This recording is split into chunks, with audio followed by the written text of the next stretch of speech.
Morning. நான் doctor Ramanathan Archana. அனைவருக்கும் காலை வணக்கம். இன்றைக்கு 2025 ஆண்டு ஏப்ரல் மாதம் 20ஆம் தேதி காலை 4 மணி திருவோணமலை நோக்கிய பயணம். உங்களுக்கு தெரியும், திருவோணமலையில் 2 பிரதேச சபையும் மற்றது மட்டக்களப்பில் ஒரு பிரதேச சபையும் அல்லது மட்டக்களப்பு நகர சபையோ தெரியலை.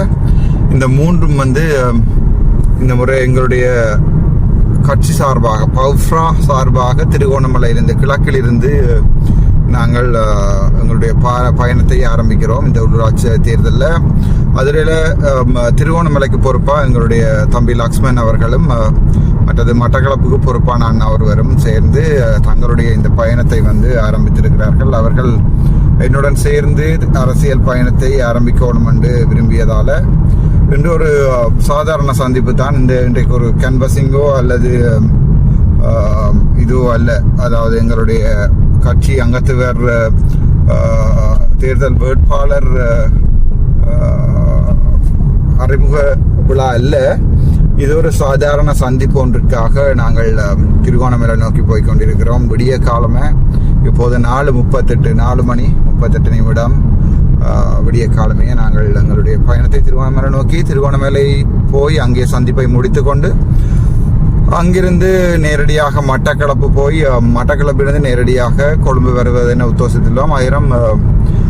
ஜாழ்ப்பாணத்திலிருந்து எங்களுடைய பிரகாசண்ணா, சதீஷண்ணா உட்பட ஜெகதாஸ் உட்பட எங்களுடைய யாழ்ப்பாணத்தின் வழக்கு சம்பந்தமான முதன்மை வேட்பாளர்கள் 5 பேரும் யாழ்ப்பாணத்திலிருந்து வழிகிடுகிறார்கள். ஸோ அவர்களை அங்கிருந்து நேர போய் அவர்களையும் இணைச்சு கொண்டு திருப்பி அப்படியே கொழும்பு நாளைய தினம் எங்களுடைய வழக்குகள் நாளைய தினம் எங்களுடைய வழக்குகள் பாராளுமன்றத்தில் சில விடயங்கள் உங்களுக்கு தெரியும். என்னுடைய குரல் அடக்கப்பட்டிருக்கிறது. இன்னும் நான் கதைப்பதை வெளியிடாமல் சபாநாயகர் அவர்கள் எடுத்த தீர்மானத்துக்கு எதிராக கூட நாங்கள் வழக்குகளுக்கு போவதாக உங்களுக்கு சொல்லியிருக்கிறேன். அது தவிரவும் திட்டமிட்ட ரீதியில் இந்த உள்ளூராட்சி சபை தேர்தல் நிராகரிக்கப்பட வேண்டும் என்ற அடிப்படையில் அரசாங்கம் செய்த வேலை மார்ச் மாதம் 16ஆம் தேதி ஒரு சிறப்பு சர்க்குலர் ஒன்றை விட்டவை. அதுதான் ஒரிஜினல் சர்டிஃபிகேட், பர்த் சர்டிஃபிகேட் வேணுமென்றது. அது சம்பந்தமாக வழக்குகள் போடப்பட்ட அந்த வழக்குகள் ஆல்ரெடி வின் பண்ணப்பட்டிருக்கிறது. அதன் அடிப்படையில் எங்களுடைய வழக்குகளும் 21ஆம் தேதி திங்கட்கிழமை காலை 9 மணிக்கு மேல்முறையீட்டு நீதிமன்றத்தில் எங்களுடைய வழக்குகள் எடுத்துக்கொள்ளப்பட இருக்கிறது. அந்த வழக்குகளுடைய தீர்ப்பு அன்று வரும் என்று தெரியாது. ஆனால் தற்கால தடை உத்தரவு, தேர்தலுக்கான தற்கால தடை உத்தரவு விழுவதற்குரிய சாத்தியக்கூறு இருக்கிறது. அவ்வாறான சாத்தியக்கூறு இருக்கும் பட்சத்தில் நாங்கள் எங்களுடைய சாவகச்சேரி நகரசபை பிரதேசபை, யாழ்ப்பாணம் நகரசபை, கிளிநொச்சி நகரசபை மற்றும் வவுனியா வடக்கு பிரதேசபை ஆகியவை மறுபடியும் மீண்டும் எங்களுடைய கைகளுக்கு வருவதற்கு சாத்தியக்கூறு இருக்கிறது. அவ்வாறு வருமாக இருந்தால் நாங்கள் 100% ஒரு மிகப்பெரிய ஒரு எடுப்பில் நாங்கள் எங்களுடைய எலெக்ஷனை செய்வதாக இருக்கிறோம். பார்ப்போம் அந்த நேரம் என்ன நடக்கிறது என்று பார்ப்போம். நான் நினைக்கிறேன் பெரும்பாலும் என்னென்றால் அவ்வாறு ஒரு சந்தர்ப்பத்தில் நாங்கள் முழு மூச்சா எங்களுடைய பரப்புரைகள் செய்வோம். கிடைக்கப்பெற்ற அனைத்து பிரதேச சபைகளும் நகர சபைகளும் ஊசி இந்த முறை பிடிக்க வேண்டும் என்பது மக்களுடைய அது யாழ்ப்பாணத்திலே அவ்வாறாக எங்களுக்கு கிடைக்குமாக இருந்தால் யாழ்ப்பாணம் நகரசபை, பருத்தித்துறை பிரதேச சபை, அது தவிர சாவகச்சேரி நகரசபை பிரதேச சபை, இந்த 4 இடங்கள் 17ல் 4 இடங்கள் யாழ்ப்பாணத்திலும், கிளிநொச்சியில் கரைச்சி பிரதேச சபையும் பூனாரி பிரதேச சபை 2 6, முல்லைத்தீவில் மாந்தை மேற்கும் மாந்தை கிழக்கும், அது தவிர துணுக்காய் பிரதேச சபை முல்லைத்தீவில் 2 6, அதே நேரம் வவுனியா 7 பிரதேச சபை இந்த வடக்கு மாநிலத்தில் நாங்கள் மிக மோசமாக பயங்கர உக்கிரமாக எலெக்ஷன் கேன்வசிங் செய்வதற்கு தயாராக உள்ளோம். ஸோ அதுதான் இப்போதைக்குரிய கால நிலவரம். நாங்கள் மீண்டும் சந்திப்போம். வணக்கம். பயணம் போய்கொண்டே இருக்கிறது. இப்போது ஒரு சில விடயங்கள் நான் சொல்லியாக வேண்டும். என்னவென்றால் என்னுடைய வழக்கு சம்பந்தமான தேவைகளுக்கு இதுவரை காலமும் எனக்கு உதவி செய்த என்னுடைய புலம்பெயர் தமிழ் உறவுகளுக்கு எங்கள் முகங்கள் கூட தெரியாமல் நீங்கள் என்னில் வைத்திருக்கிற நம்பிக்கைக்கும் எனக்காக நீங்கள் செய்கின்ற பண உதவி மட்டுமல்ல, நீங்கள் தனிப்பட்ட ரீதியிலே என்னுடன் தொடர்பு ஏற்படுத்தி எனக்கு தருகின்ற ஆதரவு, என் பின்னால் நிற்கின்றீர்கள் என்ற இந்த ஒரு மிகப்பெரிய ஒரு தூண் என்னை இதுவரை கொண்டு வந்து விட்டிருக்கிறது. எனக்கு உங்களுக்கு எப்படி நன்றி சொல்வேன் என்று தெரியவில்லை. சில நேரம் என்னை விட நீங்கள் என்னுடைய தந்தை வயதாக இருந்தாலும் என்னை தம்பி என்று கூப்பிட்டு நீங்கள் எனக்கு தருகின்ற ஆதரவு உண்மையாகவே நான் மிகவும் சந்தோஷப்படுகிறேன். இவ்வாறான ஒரு ஆதரவு இது இருக்குமாக இருந்தால் அது இலங்கை அரசாங்கம் அல்ல, உலகமே எதிர்த்து நின்றாலும் என்னால் நிற்க முடியும் என்ற ஒரு நம்பிக்கை எனக்கு இருக்கிறது.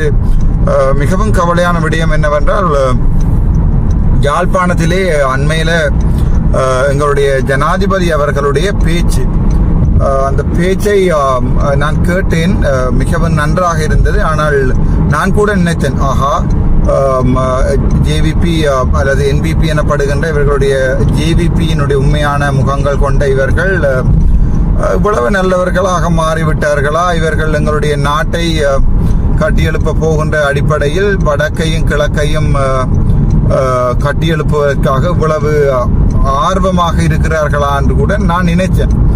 ஆனால் உண்மை என்னென்றால் இவை எல்லாமே தேர்தல் கால வாக்குறுதிகள். இப்ப நாங்கள் எங்களுடைய ஜனாதிபதி அவர்கள் சொல்லியிருக்கிறார், தன்னுடைய தேர்தல் கால இந்த பரப்புரையிலே அவர் மிகவும் தெளிவாக எலெக்ஷன் கமிஷன், அதாவது தேர்தல் ஆணையத்தின் முறைகளை விதிமீறி இருக்கிறார். ஆனா ஜனாதிபதிக்கு எதிராக இங்கே நடவடிக்கை எடுக்கப்படும், அவரை நீதிமன்றத்துக்கு ஏற்ற போயினுமாண்டா இல்ல.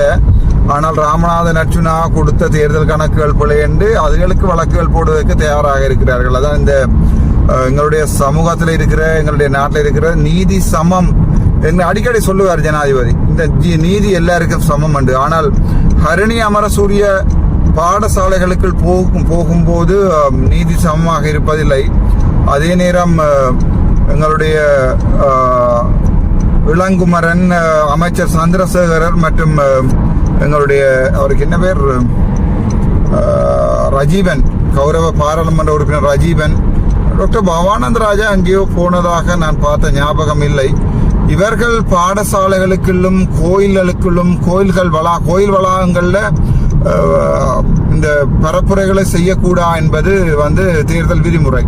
பாடசாலைகள், கோயில், மத தலங்கள் அண்மைச்ச பகுதிகளில் நீங்கள் பரப்புரைகளை செய்யக்கூடாதுன்றது சாதாரணமான ஒரு தேர்தல் விதிமுறை. ஆனால் நீதி எல்லாருக்கும் சமம், நீதி எல்லாருக்கும் சமம் என்று சொல்லுபவர்கள் நீதியை கடைபிடிக்கிறார்கள் என்றால், வழிமுறைகளை கடைபிடிக்கிறார்களா என்று கேட்டால் அது மிகப்பெரிய ஒரு கேள்விக்குறி. ஆனால் அதையும் தாண்டி எங்களுடைய ஜனாதிபதியினுடைய இந்த பாராளுமன்ற உரையிலே அவர் சொல்லியிருப்பார், என்னுடைய 17 கட்சிகளும் என்னுடைய கட்சி 17 தொகுதிகளை வெல்லுமாக இருந்தால் நான் கண்ணை மூடிக்கொண்டு காசு தருவேன். ஆனால் வேறு கட்சிகளாக இருந்தால் நான் 1க்கு 10 தரம் யோசிப்பேன் என்றால், அவருடைய கூற்றின்படி வேறு கட்சிகளில் இருக்கின்ற அல்லது சுயேட்சை குழுவில் இருக்கின்ற நாங்கள் கள்ளர்கள், ஆனால் போன் களவெடுத்தவன் எல்லாம் நல்லவன், மதில் பாய்ந்தவன் எல்லாம் நல்லவன் என்பதுதான் இவர்களுடைய இந்த கூட்டி. நான் இதை தெளிவாகவும் ஆணித்தரமாகவும் சொல்றேன். அவர்களுடைய போன் கள்ளர்கள் எல்லாம் அது எனக்கு விளங்கவில்லை. என்னென்றால் ஒரு என்ன சொல்றது, நாங்கள் இந்த நாட்டை ஊழலிலிருந்து கட்டியெழுப்ப வந்த நாங்கள் இந்த நாட்டை ஒரு களவெடுக்கிற இதுல இருந்தவர் சொல்லுகிறார் தன்னுடைய உரையில, மற்ற சபாபதிகள் அவர்களுக்கு காசை கொடுத்தால் பொக்கெட்டிலே போடுவார்கள். ஆனால் என்னுடைய கட்சிக்காரர்கள் இங்கே வென்றால் அவர்கள் எந்த களவும் எடுக்க மாட்டார்கள், நீதி நியாயமாக அந்த காசை செலவழிப்பார்கள்.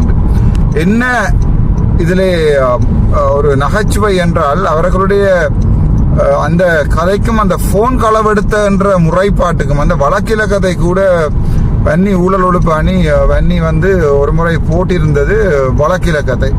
ஸோ போன் களவெடுத்தவன் எல்லாம் அரசியல்வாதியாக மாறுகின்ற நிலைமைக்கு தமிழக கலாச்சாரம் போயிருக்கிறது என்பதுதான் எங்களுடைய வரலாறு இப்படி எழுதப்பட்டிருக்கிறது என்பது. காலங்காலமாக அப்படி ஒரு வரலாறு இருக்கிறது எங்களுக்கு. ஆனால் அவர்கள் பெரிய கல்லர்களாக தான் இருந்திருக்கிறார்கள். இவ்வாறு போன் கல்லர் எல்லாம் ஒரு அரசியல்வாதியாக வந்த வரலாறு நான் நினைக்கிறேன் இதுதான் முதல் தடவை. அவர்களோடு இருந்து சமமாக கதைத்து என்னுடைய தொழிலையும் விட்டு என்னுடைய எதிர்காலத்தையும் விட்டு ஒரு சட்டவாளரும் ஒரு வைத்தியரும் நான் 2017ஆம் ஆண்டு இலங்கையில வெசல் வாகனம் இறக்குமதி செய்யப்பட்ட போது 2வது வாகனம் இலங்கையில வந்து 2வது வெசல் என்பது நான் ஓடிக்கொண்டிருக்கிற இந்த வெசல் இலங்கையில வந்து 2வது வெசல். முதலாவது வெசல் ஒரு red colour wine red colour ஒன்று ஹோண்டாவில் வந்திருந்தது. அது வில்பட்டு போய் இது 2வது வெசல் இலங்கையில் இறக்குமதி செய்யப்பட்ட வெசல் 2017ஆம் ஆண்டு. அப்படியான 2017ஆம் ஆண்டு ஜனவரி 27ஆம் தேதி ஜனவரி ரிலீஸ் ஆகி 13ஆம் தேதி ரிலீஸ் ஆகி ஜப்பான்ல 27ஆம் தேதி வெசல் வந்து நான் லோன் போட்டு எடுத்தவன் நான். இவர்களுடைய கதைகளை கேட்க சில நேரம் கவலையா இருக்கிறது. என்னென்னால் அண்மையில தம்பி இளங்குமரன் சொல்லியிருப்பார், நீர் பெட்டியல்கிட்ட அடி வேண்டினீர். அது ஒரு பெரிய ஒரு டிஃபமேஷன் வசனம். ஆனால் நான் அந்த வழக்கை போடவில்லை என்றால் வழக்கை போட்டாலும் சுத்தி அரசாங்கத்துக்குள்ள தான் நினைக்கும் எந்த நீதிமன்றங்கள் என்றாலும் அந்த பயத்தில் நான் அந்த வழக்குகளை அங்க போடல. ஆனால் அவர்களுக்கு போட வேண்டிய இடங்கள்ல போடப்பட்டிருக்கு. இப்படி ஒரு நிலைமையில தான் இது அரசியல் செய்கிறோம். முழு கள்ளர்கள் தான் அரசியல் செய்கிறார்கள் என்று பொதுமக்கள் விவகாரம் சொன்னதிலே எந்த இதுவும் இல்லை. ஆனால் ஜனாதிபதியின் கூட்டம் என்றால் தங்களுடைய பாராளுமன்ற உறுப்பினர் தங்களுடைய நகரசபை வேட்பாளர்கள் எல்லாம் சுத்தமான கைகள் என்று சொல்லியிருக்கிறார். ஆனால் எங்கேயோ மதில் பாய்ந்து போனதாகவும் ஒரு கதை ஒன்று வந்திருக்கிறது. யாரோ ஒரு பெண்ணிடம் பிரச்சனைப்பட்டு ஒரு பாராளுமன்ற உறுப்பினர் ஒருவர் மதில் பாய்ந்து போனதாகவும் கதைக்கிறார்கள். அதையும் விட அந்த ஸ்கிரீன்ஷாட்டும் வந்து நான் என்னுடைய முகப்புத்தகத்தில் போடக்கூடாது நினைத்தேன். அதே நேரம் போன் களவெடுத்தவர்கள் எல்லாம் சில இப்போது விமர்சனங்கள் வந்து என்னை நோக்கி போகாமல் என்பிபி பாராளுமன்ற உறுப்பினர்கள் நோக்கி எங்களுடைய தமிழ் தேசிய கூட்டமைப்பு காரசாரமாக அன்றை பார்த்தீங்கன்னா எங்களுடைய பாராளுமன்ற உறுப்பினர் என்ன பேர் அவருக்கு பாராளுமன்ற உறுப்பினர் அல்ல அருந்தோபாலன் அவர்கள் சட்டத்தரணி நினைக்கிறேன் எனக்கு தெரியல சட்டத்தரணி ஆண்டு அவர்கள் ஒரு கடுமையான விமர்சனம் உண்டு கடுமையான விமர்சனம் ஒன்றை வைத்திருப்பார். அந்த கடுமையான விமர்சனம் என்னென்றால் தம்பி இளங்குமரனை பொது விவாத வேடைக்கு அழைக்க சொல்லி. ஆனால் நான் பகிரங்கமாக சொல்லியிருந்தேன், யார் வருவதாக இருந்தாலும் நான் வருவதற்கு தயார். அவர்கள் ஒரு பொது மேடையில் வந்து ஒரு விவாதங்கள் தான் செய்ய போறார் என்றால் நான் வருவதற்கு தயாரான்னு சொல்லியிருந்தேன். ஸோ ஜனாதிபதியினுடைய இந்த கூற்று, அதாவது வந்து நாங்கள் இந்த பணத்தை வந்து வேற கட்சிகள் எடுத்தால் கொடுக்க மாட்டோம் என்பது ஒரு தெளிவான ஒரு தேர்தல் விதிமுறை மீறல். என்னை பொறுத்த வரைக்கும் எங்களுடைய யாழ்ப்பாண சமூகம் மிகவும் ஒரு பலமான புத்திசாலியான ஒரு சமூகம். 4 என்பிபி அதாவது 3 என்பிபியையும் கொடுத்து 4வது போனஸையும் கொடுத்திருக்கின்ற எங்களுடைய தமிழ் சமூகம் ராமநாதன் அர்ச்சுனாவையுமே இந்த அரசியலுக்கு கொடுத்திருக்கிறது. என்னை பொறுத்த வரைக்கும் என்னுடைய வேலைகள் ஈஸி. 500 மில்லியன் 5000 மில்லியன் 500 கோடி அல்லது 5000 மில்லியன் தருவதாக சொன்னால் அந்த 5000 மில்லியன் தரப்படுகிறதா, அவை பாவிக்கப்படுகிறதா, அவை திரும்பி போகிறதா என்பது சம்பந்தமான தோண்டல்களை செய்வதே என்னுடைய அரசியலாக இருக்கும் இந்த 5 வருடம். எனக்கு பயந்தே அந்த 5000 மில்லியன் இங்கே பாவிக்கப்படும். அந்த வரைக்கும் எனக்கு சந்தோஷம். அதே நேரம் ஜனாதிபதி அப்படி மொட்டையாக சொன்னது வந்து எனக்கு பிடிக்கவில்லை. என்னென்றால் ஜனாதிபதி யோசிக்கணும், நாங்களும் இந்த அரசியல் இருக்கிறோம், எங்களுக்கு இந்த ஊழல் வரலாறுகள் இல்லை, காட்டி கொடுத்த வரலாறுகள் இல்லை, ஒட்டுக்குழுக்களாக மண்டேன் குழு என்று சொல்லி ஆக்களை போட்ட வரலாறுகள் இல்லை. எங்களுடைய அரசியல் கட்சியில இதுவரைக்கும் இணைந்திருக்கிறவர்களுக்கு வந்து எந்த கருப்பு வரலாறுகளும் இல்லை. என்னை பொறுத்த வரைக்கும் பல்லாயிரம் விமர்சனங்களையும் தாண்டி நான் நிற்கக்கூடிய மனத்துணி உள்ளவன். நீங்கள் என்ன சொன்னாலும் நான் நிற்பேன்.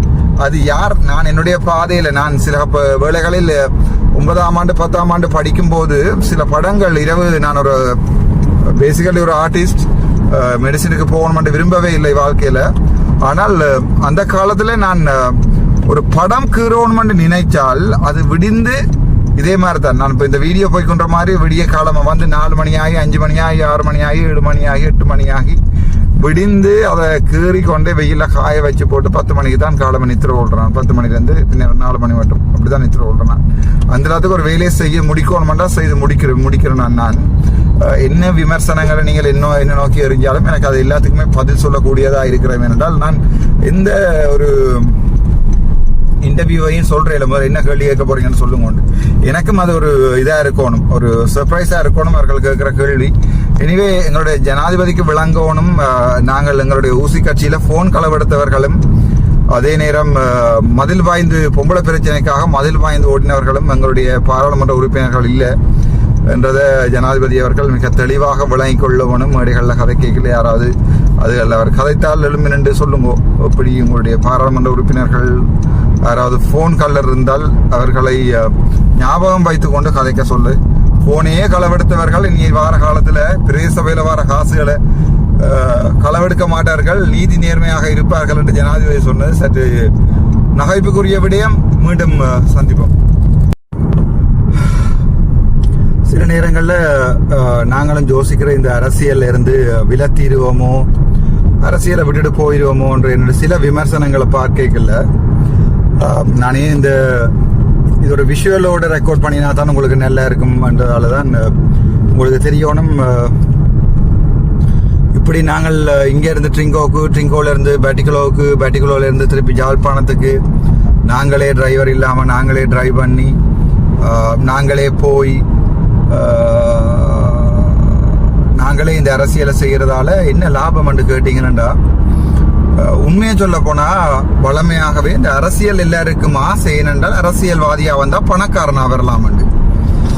எனக்கு அந்த கான்செப்ட் தொடக்கத்திலிருந்து இந்த வரைக்கும் விளங்கியது என்றால், நான் என்னுடைய இருந்த முழுக்க இழந்து தான் போயிருக்கேன். என்னுடைய தொழிலையும் இழந்து, என்னுடைய கல்வி எல்லாமே இடையில தடைப்பட்டு, என்னுடைய சமூகத்தில் இருந்த நல்ல பெயரும் போய், இந்த என்ன சொல்றது, வாழ்க்கையில எது நடக்கக்கூடாதுன்னு நினைச்சனோ அது அவ்வளவுமே ஒரே நாள்ல ஒரே இரவுல நடந்தது சாவச்சல் இருக்கைகள். இதுகளை எல்லாத்தையும் தாண்டி இந்த அரசியலை நிற்கணும் என்றால் அதுக்கு ஏதாவது ஒரு காரணம் ஒன்று இருக்கணும். அதுக்கு என்ன காரணம் என்று நான் சில நேரங்களில் சிந்திக்கைகளில் தான் நேற்றைய தினம் ஒரு வாய்ஸ் ரெக்கார்டிங் என்று போட்டு நான் எடிட் பண்ணி நீங்கள் பார்த்துருப்பீங்க நான் நினைக்கிறேன். இப்போதெல்லாம் எங்கேயாவது ஒரு பிரச்சனை இருக்குன்றா டாக்டர்கிட்ட சொல்லுங்க, டாக்டர் இது பாராளுமன்றத்தில் கதைப்பார் என்ற ஒரு நம்பிக்கை உண்டு எங்களுடைய தமிழ் மக்களுக்குள்ள இருக்கு. நான் அதை பாராளுமன்றத்தில் கதைக்கிறதால அது உலகம் முழுக்க போகலாம். அதே நேரம் அது பாராளுமன்ற கான்சர்ட்லையும் பதியப்படலாம், சம்பந்தப்பட்ட அமைச்சர்களுக்கும் அது போகலாம். யாழ்ப்பாணத்தை பொறுத்த வரைக்கும் முக்கியமாக 2 கொலை, இதை விட எவ்வளவு கொலை, சிந்துஜா கொலை வழக்கா இருக்கலாம், அல்லது வவுனியாவில் இருந்த அந்த சிசு கொலைகளாக இருக்கலாம். அதுகள் தாண்டி இந்த கொலைகள் போலீசார் பழமையாக செய்கின்ற கொலைகள். அதில் ஒன்றுதான் எங்கள்ட மல்லாவியில் கிரோஜன் நினைக்கிறேன், கிரோஜன் அல்ல சிந்துஜன் நினைக்கிறேன், பேர் சரியா ஞாபகம் இல்லை. மல்லாவியில் அந்த தம்பியினுடைய கொலை. 2வது நேற்று தினம் நடந்த பருத்தித்துறையில் நடந்த இந்த 2வது கொலை. இந்த கொலைகள் போலீசார் சம்பந்தப்பட்டிருக்கிறதால வளமையாக இந்த கொலைகள் எல்லாம் மூடி மறைக்கப்பட்டிருக்கும், அதான் உண்மை. ஆனால் என்னதான் சொன்னாலும் பாராளுமன்றத்தில் இதை நாங்கள் கொண்டு போய் கதை கேட்கல, சம்பந்தப்பட்ட அமைச்சர்கிட்ட இது தொடர்பாக இதுவரைக்கும் நீங்கள் என்ன நடவடிக்கைகள் எடுத்திருக்கிறீங்கள் என்று சொல்லி நாங்கள் கேட்போம். வேறு யாராவது அரசியல்வாதிகள், உதாரணமாக எங்களுடைய தேசியம் பேசுகிற அரசியல்வாதிகளோ அல்லது எங்களுடைய என்பிபி அரசியல்வாதிகள் யாராவது இந்த விடயங்களை செய்வினம் என்று சொன்னால் அது எனக்கு அது ஒரு ரிலாக்ஸ். நான் என்னுடைய அடுத்த வேலைகளை பார்க்கலாம். தாங்களும் செய்ய மாட்டாங்கள், எங்களையும் போய் பாராளுமன்றத்தில் கதைக்க விடாமல் இவர்கள் முறைப்பாடு செய்துதான் அந்த 8 நாள் தடை வழங்கப்பட்டிருக்கிறது. அது அடிப்படை மனித உரிமை மீறல். அதற்குரிய வழக்குகள் போடப்பட வேண்டிய இடங்கள்ல போடப்பட்டுட்டு அதை நாங்கள் ஆறுதலாக திங்க் பண்ணுவோம் என்ன மாதிரி என்று. ஆனால் அதுக்குரிய செலவுகள், அந்த வழக்குகள் அதால் வெல்றதால ஒரு சில பேர் 7 வருடம் வரைக்கும் சிறைக்குள்ள போகலாம் என்று தெளிவாக சொல்லப்பட்டிருக்கிறது. ஒரு சில அரசியல்வாதிகள் பாராளுமன்றத்தை பிள்ளையாக வழி நடத்திய அரசியல்வாதிகள் அதுக்கு பதில் சொல்லித்தான் ஆக வேண்டும். இது ஒரு வரலாற்று வழக்கு, ஒரு கேஸ் லோவாக வரும். அதை நாங்கள் ஆறுதலாக பார்ப்போம். அதுக்குரிய டீட்டெயிலில் சொல்கிறேன். ஆனால் என்ன கவலை என்றால், இப்படியான விடயங்களை இவர்கள் தாங்களே செய்தால் எனக்கு அது நல்லம். மக்களை பொறுத்த வரைக்கும் என்னில் ஒரு நம்பிக்கை இருக்குது. டாக்டர்கிட்ட சொன்னால் டாக்டர் இதை கதைப்பார், டாக்டர் இதை பார்ப்பார், இது ஒரு நீதி வரும் என்ற ஒரு நம்பிக்கை ஒன்று இருக்குது. அந்த நம்பிக்கை சாவச்சேரியில் ஆரம்பித்தது. இவ்வளவு சேறு பூசப்பட்டும் இவ்வளவு கேவலமாக ஒரு தமிழ் வாயால விமர்சிக்கப்பட்டும் நான் இந்த பயணத்தில் இப்படியே நிற்கிறதுக்குரிய காரணம், நான் திரும்பி போனால் அது ஒரு வரலாறாக போயிடும். இப்படியெல்லாம் ஒருத்தன் வந்தான், எம்பி ஆக்கி விட்டான், ஆனால் கடைசியாக அவனால் எல்லாமே அவன் விட்டுட்டு போயிட்டான் என்ற ஒரு வரலாக போயிடும். சில நேரம் நான் சேகுவேராண்ட புத்தகங்கள்ல இருந்து, ஃபிடல் காஸ்ட்ரோண்ட புத்தகங்கள்ல இருந்து புத்தகங்களை வாசிக்கல. நான் ஒரு நாளுமே யோசிக்கிறேன், அவர்கள் திரும்பி போயிருந்தால், மகாத்மா காந்தியோ சேகுவேராவோ இல்லது சுபாஷ் சந்திர போஸோ அவர்கள் திரும்பி போயிருந்தால் அந்த வரலாறுகள் வந்து அப்படியே ஒரு பிழையான பக்கங்களுக்கு திருப்பப்பட்டிருக்கும். ஆகவே நான் திரும்பி போக போறதில்லை. ஆனால் இந்த விமர்சனங்களை செய்கிறாக்களை நீங்கள் எடுத்து பார்த்தீங்கன்னா அவருடைய பேக்ரவுண்ட் வந்து பயங்கர கேவலமாக இருக்கும். ரெண்டோ ஒரு நாள் ஒரு அரசியல்வாதியாக வரணும்னு ஆசைப்பட்டவர்கள். அவர்களை பொறுத்த வரைக்கும் அவர்களுடைய பெயர் ஒரு சும்மா உதாரணத்துக்கு சொல்லுவோம், ஒரு ஏதோ ஒரு யூடியூபர் வையுங்களேன். எனக்கு ஞாபகம் இருக்குது, எங்களுடைய தம்பி அரவிந்த் மன்னார் யூடியூபர். நான் அவனை சொல்ற தம்பி மாதிரி தான் நினைச்சிருந்தேன். ஆனால் காலப்போக்கில் தங்களுடைய விரல் வீக்கம் தெரியாம விமர்சனங்களை செய்ய வலிக்கிட்டு, அந்த விமர்சனங்களை வீடியோவாக்கி போட வலிக்கிட்டு மக்களிட கொஞ்சம் ஃபேமஸ் ஆகி வரலாம் என்று நினைக்கிறேன். இந்த மாதிரி உள்ளூராட்சி சபைக்கு நிற்கிறாரோ கூட தெரியாது, அந்த ஒரு நிலைமைக்கு தான் போயிருக்குது. ரெண்டாவது நல்ல உதாரணம் வந்து எங்களுடைய ஜிஎல் தர்சன். எந்த கோயிலில் இப்போ தேங்காய் உடைச்சாலும் அங்கே நிற்பார் கேமராவோட. ஏனென்றால் அவரை பொறுத்த வரைக்கும் அரசியல் இருந்து அவரை நாங்கள் விலத்தி வச்சிருக்கிறோம். எங்களை பற்றி ஏதாவது ஒரு வீடியோ போடுவார்களா இருந்தால் பழைய போட்ட வீடியோக்களை என்னால் எடுத்து வழக்குகளை போட முடியும். ஆனால் அவர் செய்ததுகளை மக்களுக்கு சொல்லி காட்டணும். அவரை தனிப்பட்ட ரீதியில் விமர்சிக்கல. நாங்கள் வளர்த்து விட்டோம் என்றதையும் தாண்டி ஒரு தம்பி என்ற ஒரு பாசத்தோடு தான் ஜிஎல் தர்சனோட இருந்தேன். ஆனால் அவன் எங்கே நின்று மறைச்சேன்னு ஆனால் ஒரு வீடியோ கிளிப் பண்ணாலும் எனக்கு தெரியும், ஒரு வீடியோ கிளிப் போட்டால் அவருக்கு அப்போ அது ஒரு 1 லட்சம், ஆனால் எனக்கு ஒரு 10 நிமிஷம். அப்போ நான் யோசிக்கிறேன், சரி பரவாயில்ல, இந்த காசை எடுத்துகிட்டு போகட்டுமெண்டு.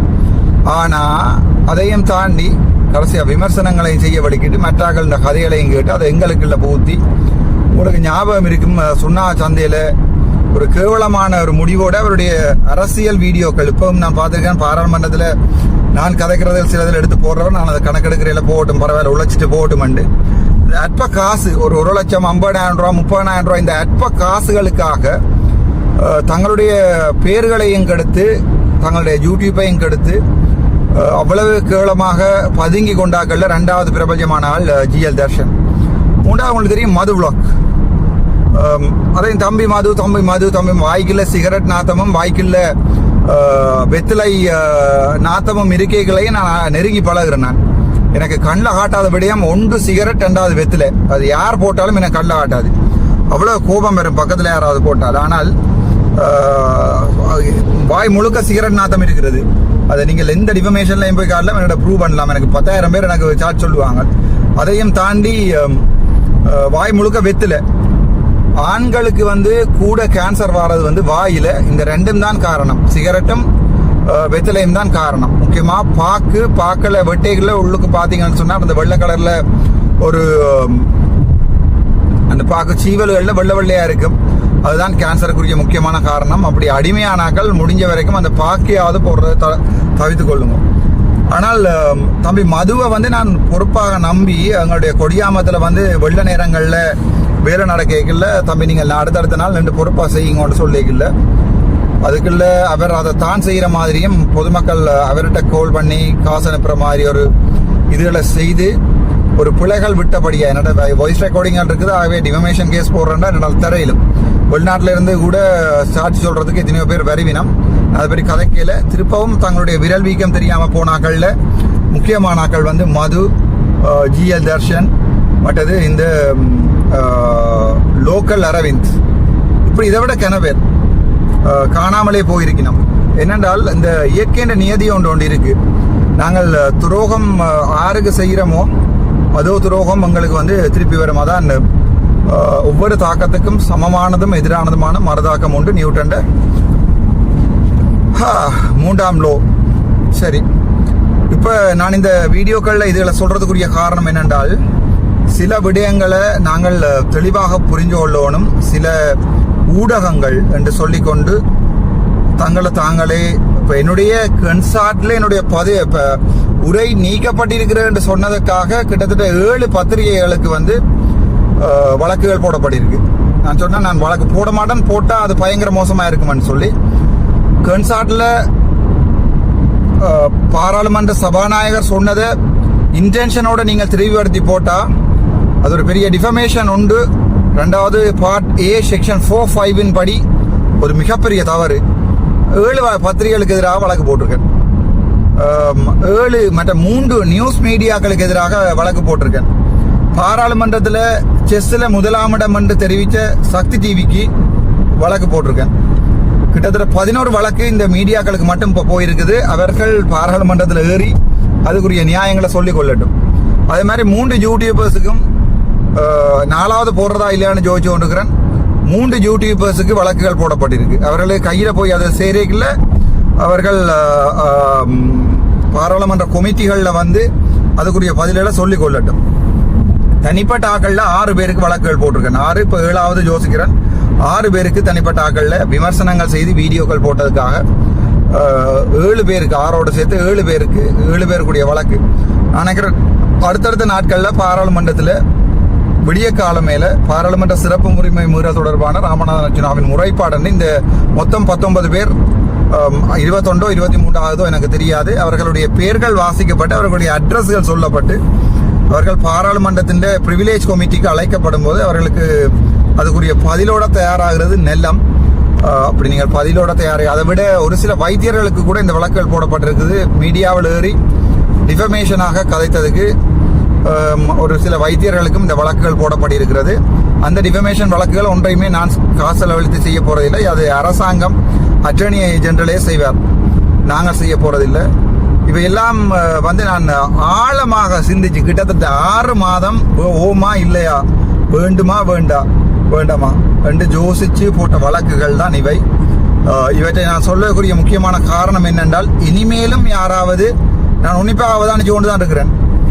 வவுனியாவில் இருந்த ஒரு யூடியூபர் அண்மையில வந்து அவர் ஒருவர், அப்படி கனவேர் என்னுடைய மட்டக்களப்பில் இருந்து இன்னொருத்தர், அப்படி கனவேர் இந்த விலைக்குள்ள மாட்டி இருக்கிறார்கள்.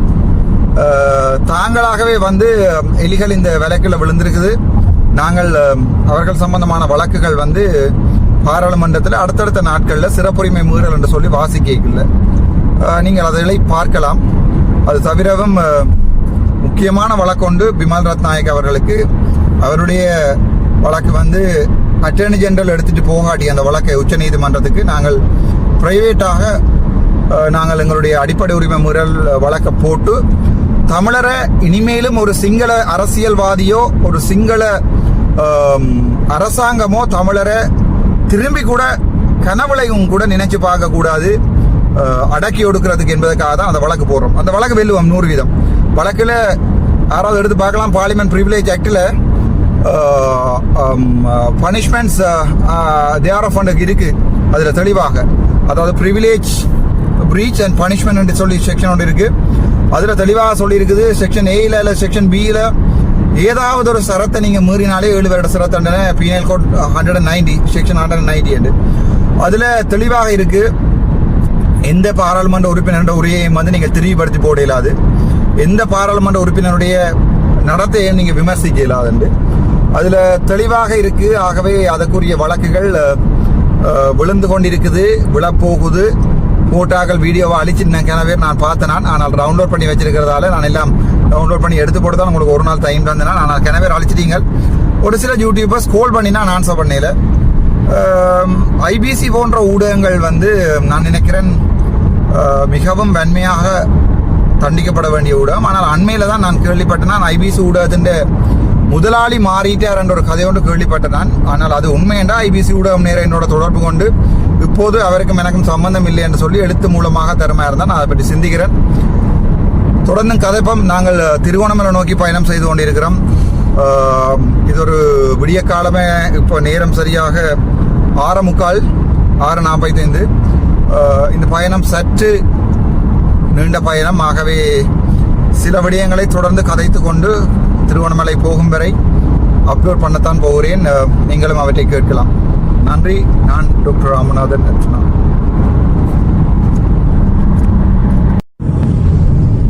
அரசியலையும் தாண்டி எங்களுடைய தமிழ் மக்களுடைய எதிர்காலத்தை பற்றி நாங்கள் சிந்திப்போமாக இருந்தால் தற்போதைக்கு உள்ளூராட்சி சபை தேர்தல் நடந்து கொண்டிருக்கிறது. உங்களுக்கு நல்லாகவே தெரியும். உள்ளூராட்சி சபை தேர்தலிலே நான் போட்ட 11 வேட்பு மனுக்களில் 10 வேட்பு மனுக்கள் நிராகரிக்கப்பட்டிருக்கிறது திட்டமிட்ட ரீதியில்.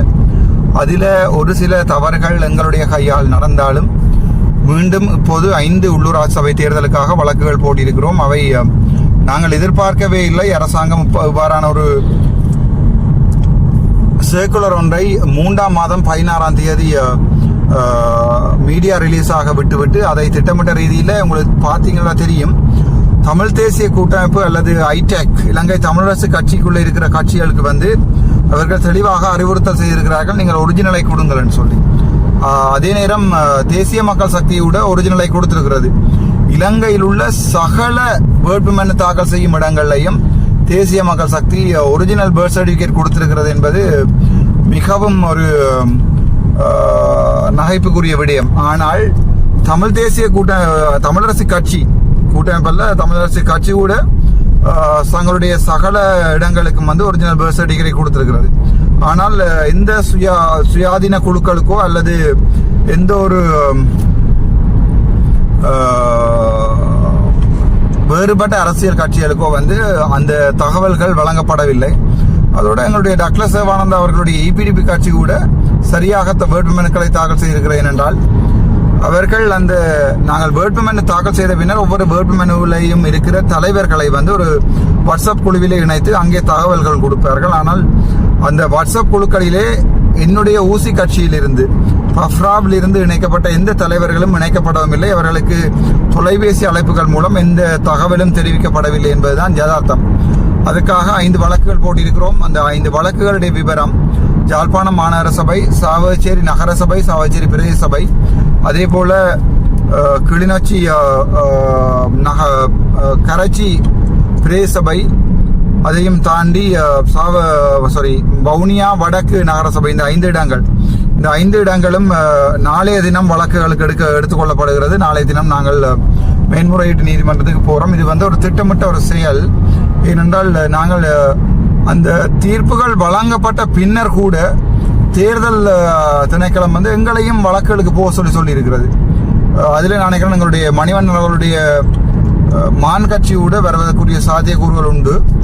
அவர்களும் வருகிறார்கள் என்று நான் கேள்விப்பட்டேன். அந்த வழக்குகளுக்கு அவர்களும் விட்டிருக்கிறார்கள். அது மாதிரி பல ஆயிரம் வழக்குகள் ஒன்றாக 21ஆம் தேதி வழக்கு அழைக்கப்பட்டு அந்த இடங்களுக்குரிய தேர்தல் நடவடிக்கைகள் உடனடியாக நிறுத்தப்படும். அதுதான் நடக்க போகுது. ஏனென்றால் ஒரு நாளில் தேர்தல்கள் மாற்றி அமைக்க சொல்லி நீதிமன்றம் தீர்மானங்களை கொடுத்து இவர்களுடைய பேலட் பேப்பர் அல்லது வாக்குச்சீட்டுகள் ஒரு நாளில் பிரிண்ட் பண்ணி கொடுக்கப்பட முடியாது சகல இடங்கள். ஆகவே இந்த இடங்களில் நாங்கள் போடுறது விளவும் தவிர மற்ற இடங்களையும் போடப்படுகிறது. அங்கே அவர்களுடைய என்ன சொல்றது தேர்தல்கள் நடத்தப்படாமல் தடுக்கப்படக்கூடிய வாய்ப்புகள் நாளைய தினம் தான் நீதிமன்றம் தான் தீர்மானிக்கும். அது எந்தெந்த பிரதேச சபைக்கு அவர்கள் அந்த வழக்கை ஏற்றுக்கொள்கிறார்கள் என்று 5க்கும் ஏற்றுக்கொண்டால் சந்தோஷம். இதுல எங்களுக்கு தெளிவான ஒரு பதில் என்னென்றால் திட்டமிட்ட ரீதியில பொதுமக்கள் பயங்கரமாக ஏமாற்றப்படுகிறார். இதுதான் அரசியல் என்று சொல்லுவார்கள். அதாவது திஸ் இஸ் பாலிடிக்ஸ் சொல்லுவார்கள். ஆனால் அப்படி பாலிடிக்ஸ் செய்து நீங்கள் பார்த்தால் தெரியும், மேலைத்தேய நாடுகளிலையும் அரசியல்வாதிகள் இருக்கிறார். எங்களை மாதிரி வெள்ளை வேட்டிகளை கட்டிக்கொண்ட கேவலமான அரசியல்வாதிகள் அல்ல. நாட்டின் நலன் கருதி நல்ல விடயங்களை சிந்திக்கக்கூடிய அரசியல்வாதிகள் மேலை நாடுகளில் இருக்கிறார்கள். ஆனால் எங்களை பொறுத்த வரைக்கும் அது ஒரு பெரிய கேள்விக்குறி. எங்களுடைய அரசியல்வாதிகள் இப்படி கேவலமான வேலைகளை தான் பாலிடிக்ஸ் என்று சொல்லுகிறார்கள். அதுதான் மிகவும் கேவலமான விடயம். நான் நினைக்கிறேன் அவ்வாறான வேலைகளை செய்யறது அரசாங்கம் ஒரு ஆரோக்கியமான வேலை அல்ல. இந்த ஜேவிபி அரசாங்கம் என்பிபி என்ற பெயரை மாட்டிக்கொண்டாலும் நான் நினைக்கிறேன் இவர்கள் அவ்வாறான ஒரு அரசியலை செய்வது ஒரு பொருத்தமானதாக இருக்காது என்ற நம்பிக்கை எனக்கு இருக்கிறது. ஏனென்றால் பொதுமக்கள் இவர்களை நம்பித்தான் அந்த 149 பேருக்கும் வாக்களை அளித்திருக்கிறார்கள். எங்களுடைய வடக்கு மாநிலத்தில் 3 பாராளுமன்ற உறுப்பினர்கள், அதை தவிர போனஸ்ல இன்னும் ஒரு பாராளுமன்ற உறுப்பினர், தேசிய பட்டியலில் 4 பாராளுமன்ற உறுப்பினர்கள் அவர்கள் மக்கள் பெருசாக நம்பி இருக்கிறார்கள். அந்த மேடைகளில் ஏறி நானும் ரவுடி தான் என்று கதைப்பது நான் நினைக்கல அவ்வளவு ஆரோக்கிய. ஒரு அமைச்சர் வெளிநாடுகளில் ஒரு அமைச்சர் எப்படி பிஹேவ் பண்ணுவார் என்றதையும் எங்களுடைய அமைச்சர்கள் பிஹேவ் பண்ணுகின்ற விதங்களையும் நாங்கள் சற்று பார்க்கணும். யாரையும் விமர்சித்து அரசியல் செய்ய வேண்டிய தேவை எனக்கு இல்லை. என்னை விமர்சித்து அரசியல் செய்ய வேண்டிய தேவை அனைவருக்கும் இருக்கிறது. ஆனால் யாரையும் விமர்சித்து அரசியல் செய்ய வேண்டிய தேவை எனக்கு இல்லை. ஆகவே ஒரு விடயத்தை தெளிவாக நான் மக்கள்கிட்ட சொல்ல விரும்புகிறேன். நான் இந்த உள்ளூராட்சி சபை தேர்தலில் வெல்லுவேனாக இருந்தால் அவை என்ன நடக்கும் என்பது சம்பந்தமாக ஒரு சில தெளிவான பதில்கள் உங்களுக்கு. என்னை பொறுத்த வரைக்கும் நாங்கள் பருத்தித்துறை நகர சபை வெல்லுவோம், அதில் எந்த சந்தேகமும் இல்லை. பூனாரி பிரதேச சபை வெல்லுவோம், அதில் எந்த சந்தேகமும் இல்லை.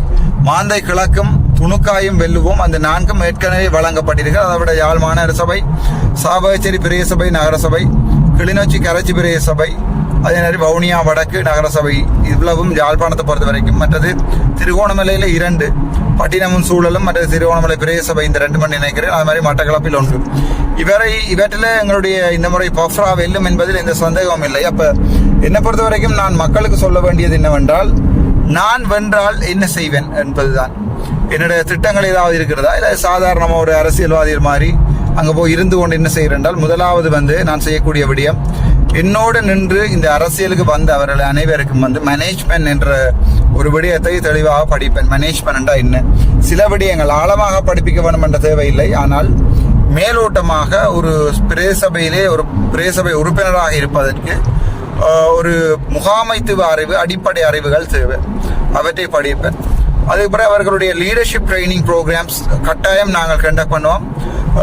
அவர்களுக்கு தேவையான லீடர்ஷிப் ட்ரைனிங்ஸ் கட்டாயம் வழங்கப்படும். இது 2வது. 3வது, அவர்களுடைய செயற்பாடுகள் எல்லாமே வரையறைகளில் தான் இருக்கும். அதாவது அவர்கள் யாராவது தவிசாளராக இருக்கட்டும் அல்லது பிரதேசபை உறுப்பினராக இருக்கட்டும், யாராவது நெறிப்புறந்து பொதுமக்களுடைய முறைப்பாடுகள் வரும் பட்சத்தில் பாரபட்சம் இல்லாமல் அவர்களை கட்சியிலிருந்து நீக்கப்பட்டு உறுப்பினர் பதவியிலிருந்து நீக்கப்பட்டு அடுத்த ஒரு ஆளுக்கு அந்த உறுப்பினர் பதவியையும் கொடுத்து, அதே நேரத்தில் நாங்கள் அவரை பெர்மனண்டாக எங்களுடைய கட்சியிலிருந்து நீக்கி அவருக்கு 10 மில்லியன் ரூபா நஷ்டஈடு கிடைக்கக்கூடிய ஒரு வழக்கம் விழும் அவருக்கு. அதுகளுக்கு ஒத்துக்கொண்டு தான் எல்லாரும் என்னோட நிற்கிறார்கள். அதை நாங்கள் தெளிவாக விளங்கிக் கொள்ள வேண்டும். இது 4வது. 5வது, என்னுடைய பிரதேச சபையில் எந்த காசும் பேங்குகளில் டிபாசிட் பண்ணப்பட்டு சொத்து சேர்வதற்கு நான் அனுமதிக்க மாட்டேன். அதை சும்மா பிரதேச சபையில் ஃபிக்ஸ்ட் டிபாசிட்டில் போட்டு மக்களுடைய வரிகளை போட்டு அதில் வருமானங்கள் எடுத்துக்கொண்டு அது யார் அடிக்கணும் அவர் அடிக்கணும்னு தெரியாமல் அதில் சும்மா ரோட்டுகளுக்கு சும்மா பெயிண்ட் அடிப்பதில்லை. எந்த பிரதேச சபையில் ஒரு தேவையான அளவு காசு தவிர இந்த கரண்ட் அக்கௌண்ட்டில் மிச்சம் முழு காசும் அவை எங்கே இருக்குன்னு சொல்லி பார்த்து எல்லாம் எடுக்கப்பட்டு அவ்வளவு காசும் மக்களுடைய தேவைக்காக பயன்படுத்தப்படும். அதில் எந்த சந்தேகமும் இல்லை. ஒவ்வொரு சந்தையாக இருக்கட்டும், ஒவ்வொரு மீன் மார்க்கெட்டாக இருக்கட்டும், ஒவ்வொரு நகர சபை கட்டிடங்களாக இருக்கட்டும், கடை தொகுதிகளாக இருக்கட்டும், சகலதும் தெளிவாக நான் சொல்றேன், ஒரு முகாமைத்துவம் செய்யப்பட்டு மக்களுக்கு அவை வழங்கப்படும். அதில் எந்த ஒளிவு மறைவும் இருக்காது. 3. 4வது விடயம் என்னென்றால், தெளிவாக சொல்கிறேன், இதுவரை காலமும் பிரதேச சபையில நடந்த ஊழல்கள் அனைத்தும் வெளிக்கொண்டு வரப்படும். அது எந்த பிரதேச சபையா இருக்கலாம், எந்த நகர சபையா இருக்கலாம். பழைய கணக்குகள் தட்டி பார்க்கப்படும், பழைய கணக்குகள் தோண்டி பார்க்கப்படும், பழைய கணக்குகள் கிளறி பார்க்கப்படும்.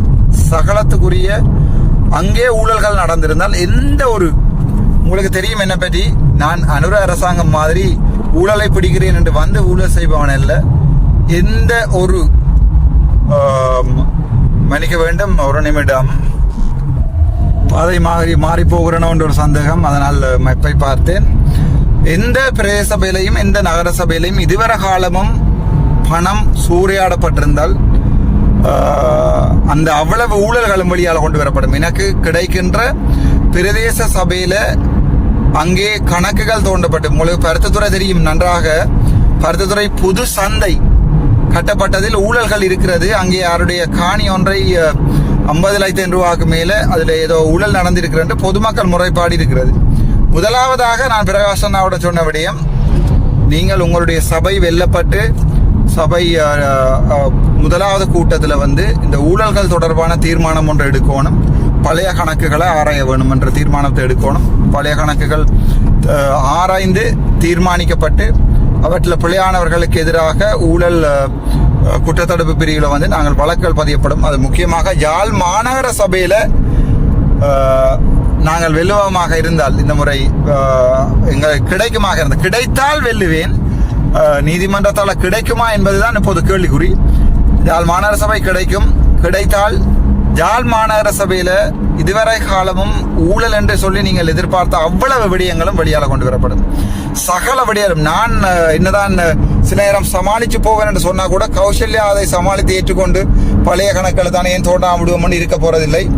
கௌசல்யா நான் உட்பட எங்களுடைய பஃப்ரா கட்சியால பழைய கணக்கு வழக்கு வாங்கல்கள், பழைய பிட்கோல் பண்ணின விதங்கள், பழைய ப்ரொக்யூமெண்ட் கோல் பண்ணின விதங்கள் சகலதும் ஆராயப்படும். அங்கே ஒப்பந்தங்கள் கொடுக்கப்பட்ட போது ஊழல்கள் இருக்குமாக இருந்தால், முறைப்பாடுகள் வருமா இருந்தால் சகலதும் ஊழல் ஒழிப்புக்கு அனுப்பப்படும். நான் அனுர அரசாங்கம் மாதிரி அல்ல, ஊழலை பிடிக்க போறவன் ஊழல் செய்ய போறவன் அல்ல. நான் உங்களுக்கு தெளிவாக சொல்றேன். முக்கியமாக யாழ் மாநகர சபை, அது தவிர சாவகச்சேரி என்னுடைய சொர்க்கம், என்னுடைய வீடு. சாவகச்சேரி ஒரு முன்மாதிரியான நகரமாக இருக்கும்.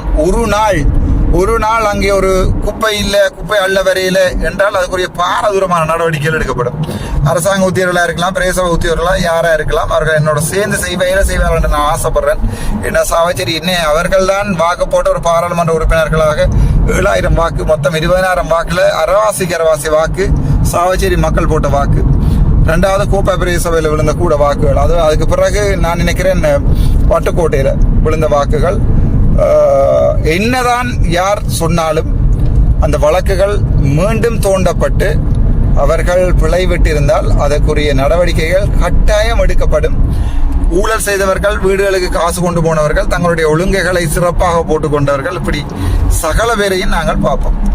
அதுல நான் உங்களுக்கு தர ப்ராமிஸ். 4வது ப்ராமிஸ். 5வது, எந்த பிரதேச சபையோ அல்லது நகர சபையில இருக்கிற என்னுடைய உறுப்பினர்களும் மக்களோட ஒழுங்காக பழகாம விட்டால் அல்லது மக்களுடைய முறைப்பாடுகள் வருமாக இருந்தால் அவர்களுக்கு எதிராகவும் நடவடிக்கை எடுக்கப்படும். ஒரு மிகவும் கட்டுக்கோப்பான ஒரு அரசியல் கட்சியாக இருக்கும் என்றதில் உங்களுக்கு எந்த சந்தேகமும் வேண்டாம்.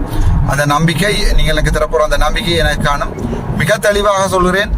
சகல விடயங்களும் பொதுவெளிக்கு கொண்டு வரப்படும். யார் யார் ஊழல் செய்திருக்கிறார்கள், எவ்வளவு பணம் சூறையாடப்பட்டிருக்கிறது, எவ்வளவு பணம் தனிப்பட்ட ஆக்களுடைய வங்கிகளுக்கு அனுப்பப்பட்டிருக்கிற சம்பந்தமான சகல விடயங்களும் நான் எடுக்கின்ற அதிகார சபையில நான் அதை செய்வேன். அதுக்கு நீங்க அனுராட்ட தான் போகணுமா இருந்தால் இந்த 6 மாதத்துல அனுர யார் யாரை பிடிச்சிருக்கிறாருன்னு பார்த்தாலும் உங்களுக்கு தெரியும். இது என்னுடைய இடம். இங்கே இன்னொரு பேரினவாத கட்சி இல்ல தமிழர்களை அழித்த கட்சி இங்கே கோலோச்சுவதற்கு சத்தாலும் நான் விடமாட்டேன். நான் ஒவ்வொரு மக்களிடம் தனிப்பட்ட ரீதியில போய் வாக்கு கேட்பேன். இந்த வழக்குகளுக்காக, நாளையான் வழக்குகளுக்காக காத்திருக்கிறோம். பாராளுமன்ற தேர்தலில் உங்களுக்கு தெரியும், என்னோட நின்றவர்கள் சில பேர் பணத்தை சேர்ப்பதற்கு, முக்கியமாக வெளிநாட்டு கோடுகளை ஆன்சர் பண்ணதுக்கு 50,000 60,000 ரூபாய் கொடுத்து ஒரு வேலைக்கு வைத்திருந்து பணத்தை சேகரித்த நேரங்களில் நான் ஒவ்வொரு சந்தைகள்லையும், ஒவ்வொரு பொதுமக்கள் கூடுகின்ற இடங்களையும், ஒவ்வொரு சனசமூக நிலையங்களையும் மக்களுடைய வாக்கு பிச்சைக்காக அலைந்தவன். அதனால்தான் இன்றைக்கு பாராளுமன்றம் வந்திருக்கேன். பாராளுமன்றம் வாரது என்பது நீங்கள் பெரிய கொக்கோ தடியோ அல்ல. மக்கள் உங்களுக்கு வாக்கு போடுவதற்கு நீங்கள் மக்களிடத்துல போகணும், மக்களிடத்துல அண்மையில பழக வேண்டும், மக்கள் உங்களை ஆதரிக்க வேணும். ஒரு கஷ்டப்பட்ட நேரத்தில் மக்கள் உங்களுடைய பேரை சொல்ல வேணும். நான் வெண்டுகன காலம் அடுத்தடுத்த டீட்டெயிலான வீடியோவுடன் பாகம் 2 நான் உங்களுக்கு அப்லோட் பண்ணுகிறேன்.